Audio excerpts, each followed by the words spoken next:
Welcome back to Care Beyond Code, the show from VBA, where we highlight the strategies and decisions introducing a little bit more humanity into the healthcare admin system today. We have two stories on tap for you, reflecting the spectrum of life. Something very simple and something pretty complicated. We can all relate, whether you're in this profession or not, to those times in our lives when things seem to be stacking up, whether it be bills or responsibilities or otherwise. And we have a story where, in this case, the admin system helped somebody going through a lot get through a little. And we have a story about somebody who needed something that was relatively little get helped a lot. To help illustrate that, I have Mike Castleberry, CRO of Consociate, here with me to help explore. Mike, how you doing? Thanks for being here. Good morning, Adam. I'm doing well. Thank you for having me on. Hey, tell us a little bit more about Consociate just before we get into these two stories. Sure. So Consociate is a independent TPA, third-party administrator, located in Decatur, Illinois. We've been a family-owned and still owned and operated by the family since 1995. Started in the early 50s and moved into full TPA service in the mid-90s. We think of ourselves as somewhat of a boutique TPA, but very client-centric, very client-focused, very family-friendly. Now, today you've got two stories, but I'm guessing you probably have about 2 million in your head you could share with us. Yeah, starting out in customer service back in the early 90s in this business and having 32 years in it, I've seen a lot, I've felt a lot, I've been a part of a lot. So yeah, we could talk for hours if we wanted to. Well, it's good that we are encompassing sort of the breadth of life. You'll be able to reflect on those times while speaking about these two very specific stories. And so we'll just jump straight into it with the first of these two, with something relatively routine, relatively minor in the broad spectrum of life, which is just getting a prescription. Listeners, viewers, everybody's gotten a prescription before, whether it be for you or a parent or a child. You know how necessary that is and how frustrating it can be when a seemingly simple process breaks down. Mike, tell us a little bit more about this specific prescription story. Absolutely. And you would think it would be simple, right? You go to your physician or you see your doctor and they write you a prescription and you head off to your favorite pharmacy and you expect to walk up and hand it to them and walk home with your prescription. And there's so many things that happen between the writing of that prescription and the ability to fill it at that pharmacy. And some of those things can fall down and break. And the way we've seen the reaction to the larger system saying, well, you'll need to come back. We can't help you today. The pharmacist turns you away. And not only are you upset and disappointed in the system, but you've not got your medicine. So the physician who wants you to have that, now you're now waiting a day or two or even maybe 3 before you can go back to that pharmacy. And what we've seen is, the ability for having a human intervention when that member calls and says, hey, I'm in line at Walgreens or I'm in line at Walmart and they couldn't fill my prescription. What can you do? The ability for that person to be able to have access quarterly into the system, to be able to fix it right there so that the pharmacist can then run it, or get on the phone with the pharmacist and say, here's what you're doing wrong. You're putting in X where you should put in a Y, or you're putting in a 2 where it should be a 1. But to be able to resolve that on the fly so the member then can leave with their prescription in hand is really key. And what we've seen in our industry is so much of that personal touch is being lost. It is an area where the industry feels like it can do less with people and more with systems and AI and chat and all these other things. It's a process where they've overseased so many people, meaning there are people in other countries that are having to talk to these members that don't understand U.S. Healthcare system and definitely don't understand the difference between a Walgreens and a Walmart, right?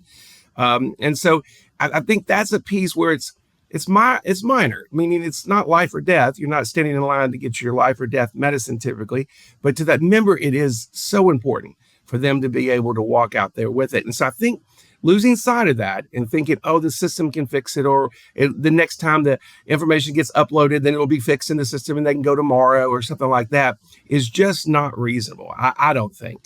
And even when it is to the point where they can't, even we can't fix it right there, we can still ask the pharmacist, hey, can you at least give them enough meds to get the next couple of days? Give them 3 or 4 days worth, right? We'll cover that cost. You're not going to be out of pocket anything. Just cover that cost so they can at least live with enough medicine to get through until we can fix it. Those are those personal one-on-one items that I think are going to get lost if we don't keep talking about them. If we just assume the system's going to be so smart and it's going to be able to recognize all these issues that we'll never have that happen again.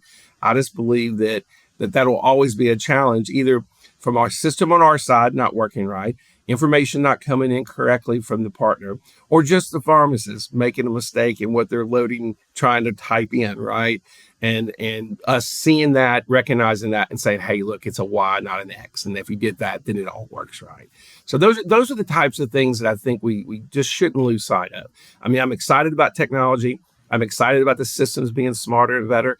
I mean, I started this business before we had email, right? So that was a big day when we had that. I was glad to see the fax machines leave.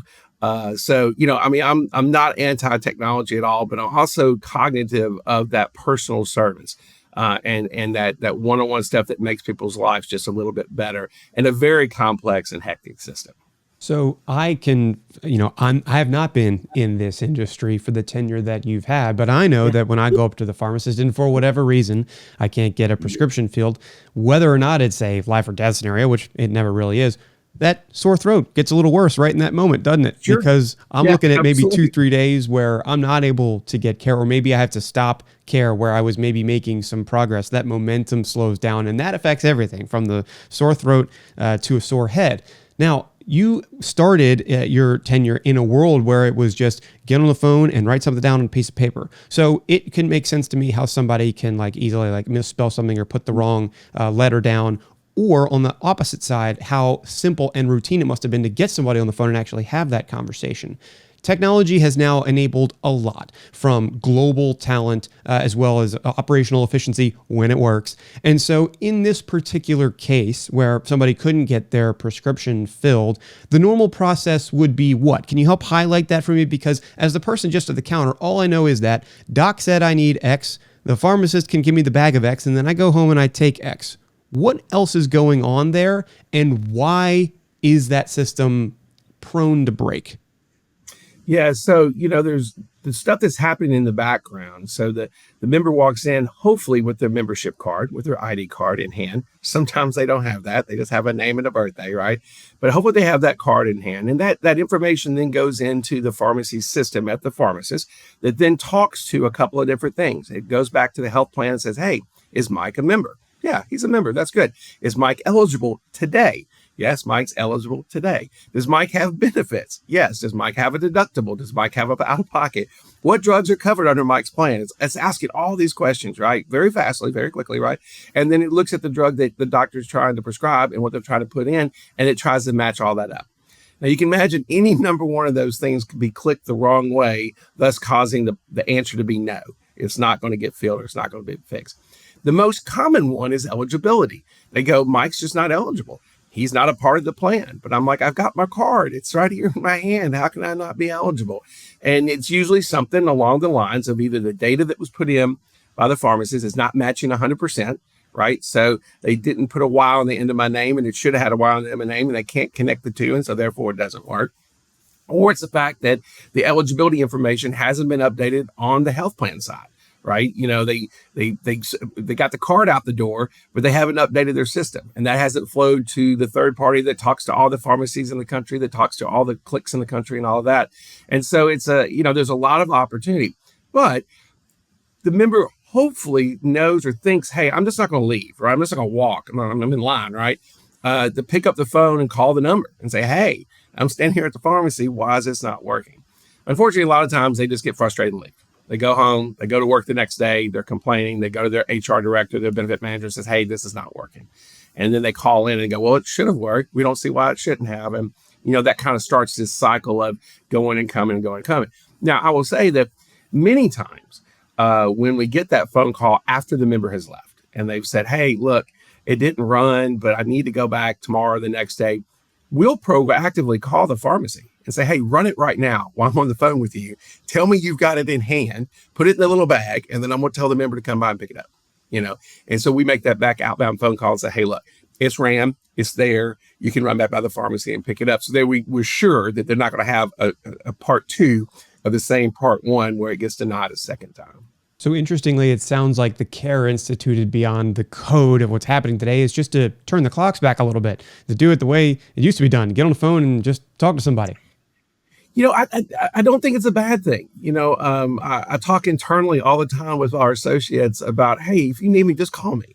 right? I mean, I appreciate Teams, I appreciate text messages, I appreciate emails and all the other ways we communicate. But if it's something that you have a lot of conversation around, just call. Let's talk through it, because that may lead to another conversation, or maybe lead to another question that you might have, and maybe save us both 10 emails, right? And so I don't think it's a bad thing. I know that we feel like this generation or two behind us don't want to talk on the phone, and they only want to text, and they only want to use. I don't find that to be true at all. My boys are 26, 22, and 21. We all talk on the phone. We talk often, and so I'm not sure that I totally buy off on that. I do know that they like to text and they do other forms of communication, but I do know that if engaged, I think they'll engage back. So I don't think we should lose that. I don't think we should give all that up to some technology format that we think is going to resolve that one-on-one relationship. Sometimes it's about sweating the small stuff, even in such a minor story as getting a prescription filled. And folks, I'm sure you have people in your life for whom this story has probably played out, and for whom they've probably called the number on the card, and maybe that's helped, and maybe it hasn't. But in this case, Mike has firsthand experience to where, they have actually gone and stepped in again, instituted that care. Yeah, I think you're right about the small stuff, because the small stuff affects more of us, right? We probably couldn't go into a room of 100 people and find one person who's never had a prescription, right? Probably we've all had one at some point in our lives. If you look at the number of prescriptions average per American, it's high, right? So, if we forget about that stuff, there's going to be a lot of upset people. It's not to say we shouldn't focus on the big stuff, because we absolutely should, but we shouldn't give up one for the other. Well, let's transition now to more of the big stuff. And by the big stuff, I mean just a stack of small things making itself large. This is another common situation, extremely relatable to anybody watching or listening to this. It doesn't have to be even related to the medical field. It could be chores that have piled up. It could be family members to take care of. And yeah, it could be a stack of explanation of benefits or bills sitting on your desk. But in any case, that's another area where the system, although it might not be computers crunching code in the background, breaks down. Another moment where something relatively small could send you over the barrel and make you a mess. Now, in this particular case, is it also turning back the clocks here? But I don't want to tease this story out too much. Mike, tell me about the person who is that you think about in this story, that you think about when you think about that scenario, about life stacking up before you in the face of a healthcare decision. Yeah, when you look at the other end of the spectrum, and someone who's going through a lot, someone may be going through a long period of a cancer treatment, or multiple surgeries, or having just a condition that's an ongoing condition that requires multiple visits to multiple doctors, hospitals, just a lot of activity. So the full other end of the spectrum, someone who's taking one prescription a month, once a month, one every year, that's all they do. That's one thing, maybe a couple doctor's visits, versus someone who may be having 5 or 6 visits a month, surgeries, engagements, and all that. What we know to be true, and what we hope they focus on, is their health. But what we know to be true is that what they don't focus on is the math, all the mechanicals behind the scenes. Who do I owe? When did I meet my deductible? How much am I out of pocket? Is this drug covered or not? Is this doctor in network or not? They're in this care spectrum, and they're being inundated from the healthcare delivery system about all the things they need to do there. And then over here on this insurance side, we've got all this stuff happening. And so, what we have found is if we go looking for those folks, they're easy to find, right? We know who they are. The data shows us who's having these types of engagements. And we reach out to say, hey, look, we know this is going to be an issue. We know you probably got a stack of EOBs on your desk that you haven't looked at any of them. You probably got a stack of bills from providers, because they all love to bill, even if they know they're in network and they know they're not supposed to. They just love to bill. And then they've got those providers that bill beyond the bill. They balance bill, or after you then get paid, they continue to bill, right? And that can just be inundating. That can just be depressing. And it's like, I always tell this story. When I was a freshman, my dad signed me up for chemistry and biology, 2 4-hour lab sciences. Now, keep in mind, I was a freshman at the University of Arkansas, and I was going through a fraternity. I had no business being in 2 lab sciences at all, but I did my best, right? But I was about 2/3 of the way through chemistry, and I was nowhere near prepared. I was so far behind. I just quit going to class because I was just so depressed about being so far behind. I was like, I'm just going to ignore it. I'm just going to assume it's going to go away, right? And I think that's how people get. They see that stack and they're like, "Oh man, I can't do that today. I don't feel good. I'm going through a pretty bad situation, or I'm taking care of a loved one that's going through a pretty bad situation. I just cannot focus on that because I'm focused on them." And that becomes a problem because at some point it's going to come to a head. I dropped chemistry, by the way. So at some point it comes to that point and you got to deal with it. And we try to think about that to say, "Oh, can I get in the middle of this? Can I say, hey, look, let me take that part from you. I'm going to pull all that back. Don't you worry about it. I'm going to send you a single spreadsheet with some pretty simple information on it saying this is where you met your deductible. This is how much you had to pay this doctor. This is how much you had to pay this doctor. This is what your prescription should cost." There, all those things. So it's one little thing for them to take off their plate. Now, could AI do that for us? Maybe. And I hope so. Maybe there's some smart guy out there that can help us figure out how to make AI find that individual and create that type of response. But right now, it's some person reaching out saying, I feel for you. I've done it. I've been through it myself, or I've dealt with it with a loved one, and I want to be there to help you get through this piece of it. Now, I can't fix the medical part. I mean, you have to deal with your doctors and nurses and providers to help you through that. But we can at least take this part off your plate, which is, not that complicated to us because we're in the business. It shouldn't be complicated to us, but it's daunting to someone who's never had to engage at that level in the system. And so I think those are there again, maybe a little old school, but I think it ends up making a big difference and a big impact in that person's, wellness. Because I fully believe that stress around what we all live with completely affects your health. And so if you're already sick and you're already dealing with something and you're stressed about, gosh, do I really owe that guy X number of dollars? That doesn't seem right. I'm just not going to think about that. You really do keep thinking about it, right? You never really forget about it. It just adds to it. So those, more complex of a condition the member's going through, but not that complex of a fix, fairly simple when you think about it. So the care begins when you get in touch with this person and you say, "Hey, I know you've got that stack of bills. What I'm going to do is reduce that paperwork. I'm going to provide you with one single master sheet that shows everything that you owe," I'm guessing, basically, is what the end of the day is. But something that you said earlier makes me curious because that might not be the whole story. In the case that somebody maybe has paid a bill and they continue to get billed, or balance billing, all of these things where the provider, maybe they have their own incentive to get paid, goes beyond what they should. What role do you then take to in reconciling what the patient then has, the member then has to do? How do you go back to those systems? How do you wrangle it all? Because that feels like a whole different side of it that the me in this scenario would never see. Yeah. So through that process, we go through the process with the member, we show them the list, we say, "Okay, here's what you owe." They go, "But wait, Dr. Jones is billing me for an extra $1,000. Why is that?" And we look at it and go, "Well, he shouldn't be doing that. We'll call Dr. Jones." And so then we make that back end outbound call to the billing department or Dr. Jones' office, whoever does the billing for him. We go, "Hey, why are you billing them $1,000? They don't owe it."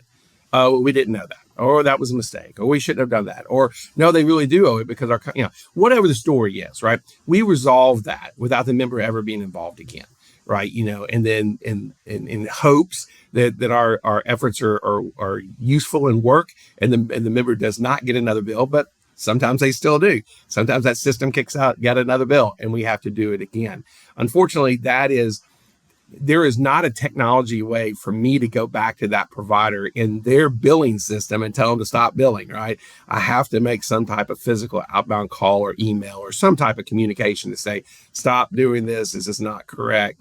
But that is a huge deal because, when you get a bill in the mail, we just assume we owe it. I mean, most people just think, "Oh gosh, I must owe that," right? We just kind of think that way. And sometimes, unfortunately, people pay it, even especially if it's small, $24. Okay, I paid it, and then when we do this review, we say, "Well, you shouldn't have paid it." So then that same process happens again. We're like, "Hey, send them their $24 back," right? They didn't owe that to you. That wasn't correct. Please send them their money back because you should have billed them for that. So to do that reconciliation that we go through, we do find those bits and pieces that we can resolve for them. And I will tell you, once you've gone through this with a member, and they've had this same person do it with them through this process, they become connected from that point on.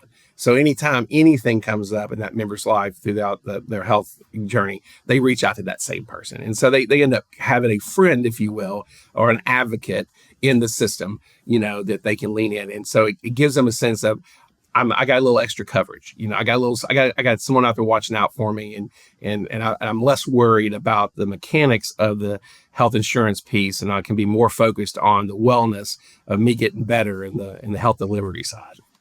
So in both cases here, whether it be something as minor as getting a prescription filled or as large as helping reduce that stack of paperwork in the large scheme of life, a little bit of old school is certainly helping you out. But I have to ask about the new schools of thought, schools of technology that are making processes faster and maybe bringing up more of these situations and unfortunately or fortunately giving you plenty more stories in your head to tell. As we round out here, I got to ask about everything that's churning ahead. We've mentioned AI a bunch, and Care Beyond Code, we've talked about AI a lot. That's the soup du jour in terms of what is going to make everything better or not. With all of the technology now, with all of the access to like the world of health, beyond just me standing at the Walgreens, how do you see best-in-class TPAs thoughtfully layering those sorts of technologies going forward to both maximize operational efficiency while still retaining the human touch that makes this care possible? Yeah, I think you've got to look at each part of the pie, if you will, of an administrator, right? Each thing that they do and things that can be done efficiently and effectively via the AIs of the world, if we want to call it that, or machine learning, or whatever term you want to use. Let them do that so that you can take those people, those human people, and place them in roles that will do the things like I've been talking about today. They can do those. Well, AI is not going to figure out how to call the pharmacist and fix this prescription for me right now. It's just not today. It's not, right? So I think, where there's areas that it makes sense. Eligibility is a great example. That should be pretty straightforward, right? You should be able to know the person's information, their data, and have it go into the systems appropriately where it all matches. So I think, a system or AI could probably work that back and forth until it matches, until it's fixed, as opposed to having a person go in and look at it and try to figure out what was wrong with the name or whatever the misspelling was or whatever the issue was. So those types of things make a lot of sense. I think where we come into the engagement of the actual human, us talking to somebody else, that's where those resources could be. So I'm not saying, and I think we believe that we'll need less people in certain roles because of the new technology and the new platforms and the new systems that are available, which is great. But I think those people will go to get purposed into roles that will be more like what I think is what you've been referring to as a little old school, where you can have that one-on-one, you can have that touch, you can have that outreach, you can have that personalization. Because I do believe there will be a tipping point, not just in our industry, I think across the board, where people say, I am tired of talking to a bot. I am tired of talking to something that's not real. I need to have a question answered that I can articulate through whatever chat system that made me talk to. I needed someone to listen to what I'm saying, hear me, and then help me get through the next step. And I think if you keep relying too much on this and you lose that technology, or you lose that knowledge base, you'll lose the ability to have those interactions. And I think that's where some administrator like me that's thinking, hey, I'm not going to give up the old school just yet, will still be really relevant in the future, because we'll be able to fix those, have those, and require those engagements that you're just not, I think, ever going to get through some layering of technology. But I'm not opposed to using it where it makes sense, because I do think, there's some mechanical blocking and tackling stuff that easily could be done more efficiently by a system than someone manually typing in numbers, all day long. Yeah, when it comes to the front end of that experience, I think any of us could predict that there will be sort of this great industry rubber banding occurring, years down the road, where today it's just, oh, wow, I can type something in quickly and okay, there's an answer. That's nice.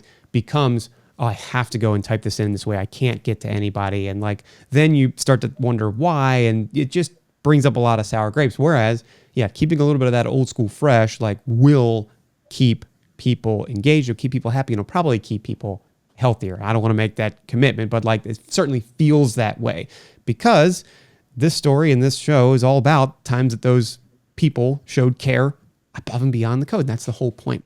So thank you for showing us in that broad spectrum of experience and life, the times where we can institute a little bit of that care, whether it be something simple or something complex. Mike, thanks so much for joining us today and being with us on Care Beyond Code. Adam, thank you so much. I really appreciate it. And y'all have a great afternoon. And to you, the viewer and listener. Now look, we all know that the old school is important and that these new schools of thought are introducing themselves each and every day. Oh, are you trying this technology? Are you doing that thing?